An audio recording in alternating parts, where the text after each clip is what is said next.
Yes, kananye gusuza dukurikiye ku Isezerano TV ni byagaciro bakomeye cyane kubugarutse kubana natwe umwanya nk'uyu nguyu. Reka dushimire inshuti zacu ziri mu bihugu bitandukanye duhereye ku bari hano mu Rwanda.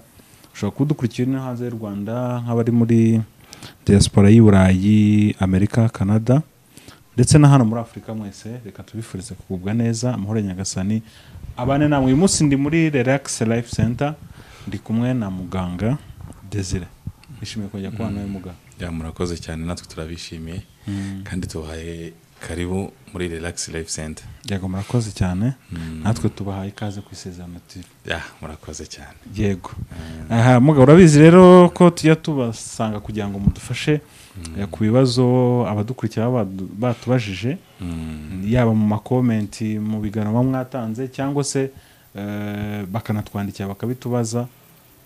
Niyo mpamvu tuba twabitabaje kugira ngo tubashe gusobanurira abadukurikira cyose mubashe gusobanurira abadukurikira ibigendanye n'ibyo bibazo baba bafite cyane ko bavuga ngo roho nzima umubiri muzima ko umubiri atari muzima ntago nibi umubiri nuvuga ngo ibindi ntiba bigenda ntiwabasha gukurikira Yesu n'umuntu umubiri utari muzima yego wamukurikira ariko ni byiza ko iyo roho nzima ariko ibiri no mu mubiri muzima yego hari umukunzi wacu watubajije ku bigendanye n'amara yavuze ko yigeze guhura n'umuntu niwe baraganiye cyangwa se niwe yaragiye kwa muganga ntago mbizi bakamuvuga ko ngo amara ye adakora neza. Yego ese kuba amara adakora neza yaba ari uburwayi cyangwa ni imikorere gusa itari myiza? Ya murakoze cyane. Ya ubundi reka tuvuge ngo wenda yabajije kumara ariko amara ni rumwe mu rugingo rugizwe urwungano rw'igogora. Yego. Amara ni ikintu gikomeye cyane kuko ubundi iyo tugiye ku mubiri w'umuntu burya amara agereranwa n'ubwonko bwa kabiri bw'umuntu. No kuvuga ngo amara niyo yumva ikintu cyose kigeze mu mubiri ikintu kigiye kuba cyagirira akamaro umubiri w'umuntu. So rero iyo amara atameze neza iyo amara atari gukora neza nibyo ni uburwayi. Amara aba afite ikibazo ndetse ashobora no gutera ibibazo bitandukanye mu mara kubera ko ngo twabivuze nyine ibyo turiye bigera mu gifu bikagera mu mara. Amara niyo abigogora kugira ngo bivemo bijya gufasha umubiri. Aha tuvugamo amavitamine ajya kubaka umubiri, aha tuvugamo amavitamine kari yavuburwamo imisemburo itandukanye mu mubiri w'umuntu. Aha tuvugamo ko iyo umubiri wakiriye ibyo kurya cyangwa se iyo amara yabigogoye neza nibwo bigenda bigafasha umubiri bikubaka umubiri. Mu kubaka umubiri harimo kubaka insoro z'amaraso ibyo bita blood cells, harimo kongera ubudahangarwa bw'umubiri, harimo no kuba birinda indwara. So rero iyo bihuriranye n'amara atari gukora neza izo ntego zose zari zigamijwe mu mubiri w'umuntu ntabwo zigerwaho. Niyo mpamvu rero bakubwira ngo niba amara adakora neza niba amara arwaye usanga umubiri wose ushaka guhura n'ibibazo bitandukanye nk'uko amara twabibonye ko ni ubwonko bwa kabiri bw'umubiri w'umuntu. Ni indi systeme ibwira umubiri ko hari ikije hari kigiye gufasha umubiri hari kigiye kubangamira umubiri se. So rero umuvandimwe wabibajije ntabwo ari kure y'ukuri. Nibyo koko iyo amara atari gukora neza ni uburwayi.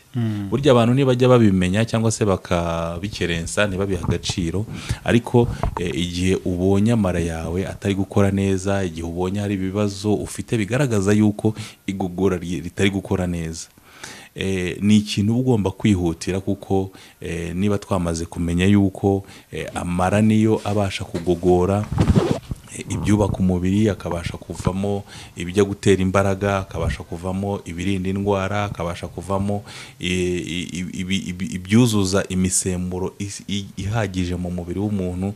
Iyo rero amara atavubuye neza muri ubwo buryo bwose tuvuze uzasanga n'ubundi icyagafashije urugingo runaka yakibuze icyagafashije urwungano runaka cyabaye ikibazo bityo uburwayi bukwire kandi byaturutse mu mara. yego ni ibihe bimenyetso noneho by'amara rero adakora neza? ubundi amara iyo atari gukora neza hari ubwo umuntu abyumva cyangwa ntabyumve cyangwa se akabyumva nk'ibintu biri aho ngaho gusa, kubera yuko akenshi bizanwa no kuribwa mu nda kandi byizanye, ukumva wenda mu nda ari kukurya, kugira diyare se itunguranye, ukabona umuntu ajya ku musarani yagize diyare itunguranye, bikubwira yuko hari imyanda iri mu mara kandi idasohokera, cyangwa se bikubwira yuko ibyo wariye byari bihumanye, kandi iyo byari bihumanye cyangwa se birimo bagiteri zidasanzwe, iyo rero birimo ikintu gihumanye, ikintu cya mbere kiba afekite cyangwa se bigiraho ingaruka ni amara. Ikindi ni ukugira iseseme, ukabona umuntu ntabwo abasha kurya neza. Ikindi ni uko umuntu ashobora kujya kuri tuwarete akituma umwanda urimo amaraso, ni ikimenyetso ndakuka cye cyangwa se ni ikintu cyakwereka yuko amara yawe afite ibibazo. Ikindi ni ukugira iserere cyangwa kumera nk'utaye ubwenge. Ibi biba bikubwira ngo nubwo wariye ariko ibyo wariye byahuye n'ikibazo, ntabwo byakoze akamaro bigomba kugira mu mubiri, kuko niba ibyo turya bigomba kuvamo ibitera imbaraga bikajya gufasha ubwonko, bikajya kubaka umubiri, igihe wabiriye rero bigafunga cyangwa bigahura n'imyanda yari iri mu mara, ni ikikubwira yuko nta kintu byamaze mu mubiri, ahubwo kwa gutinda mu mara yawe byakareye ibyitwa toxine, byakareye imyanda. Ya myanda rero byakareye mu mubiri wawe niyo izakwira, usanga igiye mu mitsi guteza ibibazo, usanga igiye ku mutima guteza ibibazo, usanga igiye mu mwijima guteza ibibazo. Ibindi rero twavuga ni uko umuntu ufite ibibazo by'amara ashobora guhindura uruhu. Hari ubwo usanga uruhu rwarahindutse rugahindura ibara, rugakanyarara, ukibaza umuntu ikibazo afite. Ibindi ni ukugira impumuro mbi. Hari abantu usanga ahora mu kanwa nubwo yakoresha imiti imeze gute ariko impumuro ari mbi, ni ikimenyetso cy'uko amara yawe adakora neza cyangwa se afite imyanda. Ikindi ni uko umuntu ufite ibibazo by'amara ntabwo atandukana no kurya akantu gakeya agahita yumva arahaze, agahita yumva aragugaye, cyangwa se akumva no kurya ntabwo abishaka. Ikindi ni uko ibyo bigendana no kubura apeti, kubyimba amara. Hari ubwo usanga ahora yumva ikintu kigonga mu nda, yanwa n'amazi akumva ikintu kiragonze, cyangwa se akumva agize akantu k'agaseseme. Ibyo byose ni ibimenyetso bigenda byerekana yuko amara arwaye cyangwa se muri rusange afite ibibazo. Yego. None se mugabo, wenda tuvuye ku bimenyetso, ubundi ni ibiki bitera kuba amara yarwara cyangwa se atakora neza? Murakoze cyane. Nkuko twabivuze, ubundi buriya ikintu cyose cyinjiye mu mubiri kiba kigomba kugira ikintu akamaro gifasha umubiri w'umuntu. Ikinjiye mu mubiri kandi kiba kigomba kuba cyagira uburyo gisohoka cyangwa se cyagira uburyo gifasha umubiri mu kugira so rero amara ashobora kwandura n'ubundi biturutse mu byo twariye, biturutse ku kanwa, biturutse ku kinjiye mu kanwa kawe. Aha twavugamo umuntu ashobora kurya ibyo kurya byanduye biriho agakoko gatera amibe, cyangwa se umuntu ashobora kugira ikibazo cya kyste d'amibe. Ni ukuvuga ngo ni amibe, ni agakoko ka Histolytica dantamoeba kabaye mu mubiri igihe kinini, hanyuma kubera kuba mu mubiri igihe kinini gagenda gakwira mu bice bitandukanye by'umubiri, ndetse bituma umubiri wose ugira iyo bagiteri. So rero ibingibi nabyo bimutera kugira yamara akaba yarwara.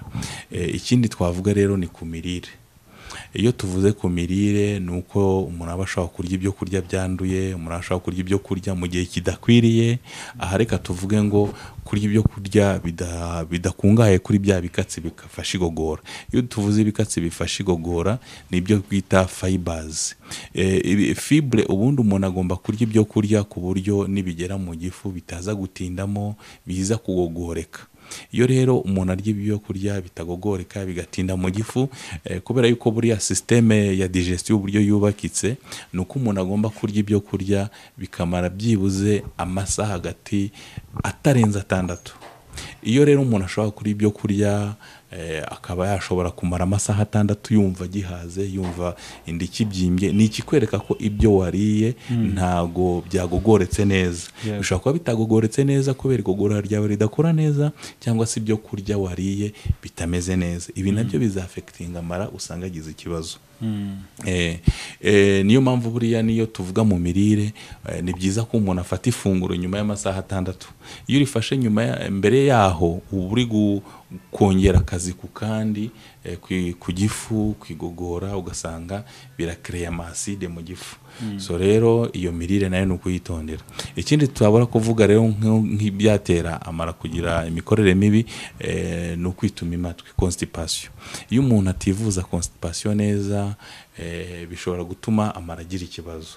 Constipation ni indwara itari nziza, ni indwara mbi kubera yuko ituma imitsi ishobora kwangirika mu kwikanira, ugasanga yazanye hemorrhoide, ugasanga yarwaye umutwe, migraine yaturutse kuri constipation, kutivuza neza, ugasanga yagize n'ikibazo aho amara ashobora no gutoboka kubera mu kwikanira. So rero ibingibi byose bishobora gutuma umuntu agira ibibazo by'amara, ariko yamara kugira ikibazo naye akazatera ibibazo byinshi mu mubiri w'umuntu. Ni izihe ngaruka noneho zituruka ku burwayi bw'amara? Ingaruka nko twari tubivuzeho ni nyinshi. Ingaruka buriya twabivuzeho, amara ni ikintu gikomeye cyane. Buriya uko umuntu yita ku bwonko, uko umuntu amenya ngo ubwonko no kubungabunga, ukarinda icyatuma ubwonko bwawe buhungabana, ni no kurinda icyatuma amara yawe ahungabana, kuko amara ni ubwonko bwa kabiri twabivuzeho. So rero ingaruka iyo amara yamaze kugira ikibazo atari gukora neza, umuntu azagira ikibazo naba yariye ibyo kurya bitinde mu mara, naba yariye ibyo kurya bikungahaye ku masukari, mu gutinda mu mara ni amasukari yakomeje kwibika mu mara. So rero ya masukari abyara umwanda, yabyaye umwanda. Niyo mpamvu tuzi yuko zimwe mu ngaruka z'amara adakora neza harimo umuntu ushobora kugira uburwayi bwa diabete bwaturutse ku mara adakora neza. Umuntu ashobora kugira ibibazo by'umwijima wabyimbye, ibyo bita cirrhose, byaraturutse ku mara adakora neza. Umuntu ashobora kugira ibibazo bya kanseri z'amara kubera ko amara yakundaga kubika imyanda ntiyagira ikibazo. Hari abarwara indwara z'umutwe, indwara zo kudasinzira, kutibuka, kwibagirwa, guhorana isereri biturutse ku mara. Ibi byose ni ukubera ko amara aba adasukuye, abika imyanda, hanyuma igogora ntirigende neza. Igogora rigomba kugira amasaha rigogoreka, hanyuma amara akaba ari vide.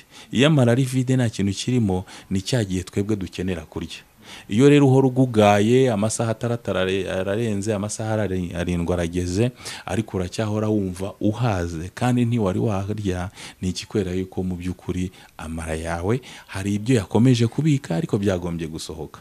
Turabizi neza ye rero mu by'ukuri ibyo umubiri wawe ubitse kandi byagombye kuba byasohotse, ibyo byitwa imyanda. Ibyo umubiri wawe ufite kandi bitari bikwiye, ibyo byitwa imyanda. Ibyo umubiri wawe ubuze mu mubiri kandi wagombye kuba bifite, ibyo byose byitwa imyanda. So rero abantu bashobora kugira ibibazo bitandukanye, indwara zidakira za non-communicable diseases zaturutse kuba amara adakora neza. Twavugamo indwara z'umutima, indwara z'impyiko, iz'umwijima, za kanseri, za diabete. Izo zose ziturutse ku mara adakora neza. Hari umuntu ushobora kuba dukurikiye uyu munsi akaba yakwibonaho kimwe mu bimenyetso mwavuze. Yakora iki? Cyangwa se nibe yabagana mwe mwamufasha gute? Murakoze cyane. Ashobora kuba yatugana, ariko ashobora kumenya bya bimenyetso twagiye tuvuga, akamenya ngo buriyo tuvuga ibimenyetso ni uburyo umuntu ashobora nawe kwifasha, akamenya nk'uwisuzuma we ku giti cye. Wenda hari n'uburyo tuba tuzi umuntu yafata neza amara ye kugira ngo atagira ibibazo, adahura na za ngaruka twagiye tuvuga. Ubundi tuvugamo kunywa amazi menshi, bigendanye n'ibiro umuntu afite. Hari amazi umuntu aba agomba gufata, ariko byibuze buryo umuntu mukuru ntago aba agomba kujya munsi ya litiro ku munsi. Aya mazi anywebwa mu byiciro, ntago ari amazi anywerwa icyarimwe. Ikindi tuvuga ni ukurya indyo ikwiye. Iyo tuvuze kurya indyo ikwiye ni ukurya ibintu bitatu: ibyubaka umubiri, ibitera imbaraga, ibirinda indwara. Ikindi nuko rero ni ugufata igaburo ridatinda mu mara. igaburo ridatinda mu mara. Niyo mpamvu uzumva bakubwira ngo wenda abantu kurya akabenzi, kurya inyama z'ingurube ni bibi cyane, ko inyama z'ingurube zifite ubushobozi bwo kumara mu mara iminsi 3, amasaha 72. So rero nuko biba bivuze ngo icyo biza gusigamo ni ukunaniza amara, ni ukunaniza igifu. So rero hano tugira inama abantu gufata indyo y'ibyo kurya bidatinda mu mara. Ibi ni bya byo kurya bikungahaye ku bivumbikisho, bikungahaye kuri fibers. Ikindi no gukoresha imbuto kenshi bazisimburanya n'imboga.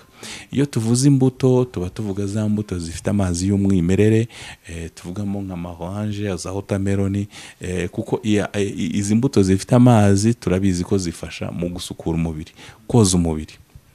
Ikindi nuko rero umuntu ubona ko igogora ridakora neza, niba abona amasaha 6 ashobora gushira ariko indira cyabyimbye, aracyagugaye, ntabwo afite inzara yo kuba yafata ibindi byo kurya, ibi ni bikwereka yuko wajya kwa muganga hakiri kare, bakareba ko nta historique d'entamoeba ufite cyangwa se nta bindi bibazo by'igogora ufite. Ikindi twamara nuko bya bimenyetso byose twagiye tuvuga, iyo umuntu atangiye kubyibonaho ni byiza kwikurikirana. Ikindi rero twavuga, si byiza gufata ifunguro byibuze nta masaha 6 arashira. Iyo ufashe ifunguro ry'ibyo kurya nta masaha 6 arashira, biba bivuze ngo uri kongera akazi ku kandi, ibi biraza kunaniza igogora ryawe, hanyuma amara utangire kuyatera ibibazo. So rero ibi byose iyo umuntu abikurikije bibasha kumufasha, hanyuma yaba akeneye kuba yatugana ngo natwe dushyireho inyunganizi, ararwaye se, hari ubwo umusanga umuntu ari kwivuza ingaruka yatewe n'aya mara adakora neza, ariko giteranya mukuru aribwo burwayi bw'amara ntabwo ari kukigeraho, ashobora kuba yatugana muri Relax Life Center, dushobora kumufasha. Dukorera hano Kimironko, twegeranye n'urusengero bita Foursquare Gospel Church. Umurongo wacu wa telefone ushaka kubona no kuri WhatsApp cyangwa se kutwandikira ni 0788 Hari abadukurikiye bashobora kuba bari hanze y'igihugu, avuze ati sindishobora kugera i Kigali, hari icyo mu mufasha wo nguwo? Iyo ari hanze y'igihugu nabo turabafasha, ashobora kutwandikira, ashobora kuduhamagara tukaganira nawe twumva ibibazo afite. Nyuma yo kumva ibibazo bye n'uburyo twamufasha, ibibazo byose dushobora kubivura, dukoresha food supplement zishobora kuba zafasha kuri ubu burwayi bwose. So rero uburyo bwaroroshye, ese yabaye umudugudu dushobora kumwohereza imiti kandi tugakomeza gukurikirana ubuzima bwe umunsi ku munsi, hanyuma roho nzima igatura mu mubiri muzima. Yego, roho nzima mu mubiri muzima. Ikiganiro cyo reka twizere ko mwagikurikiye neza kandi mwafashe gusobanukirwa byinshi. Twizere ko n'ubutane tugaruka muzaduha karibu kugira ngo mubashe gusobanurira abadukurikiye. Byane karibu rwose, nta kibazo. Yego, reka dushimire n'abadukurikiye, ibiganiro byacu byanakagaruka. Shalom shalom.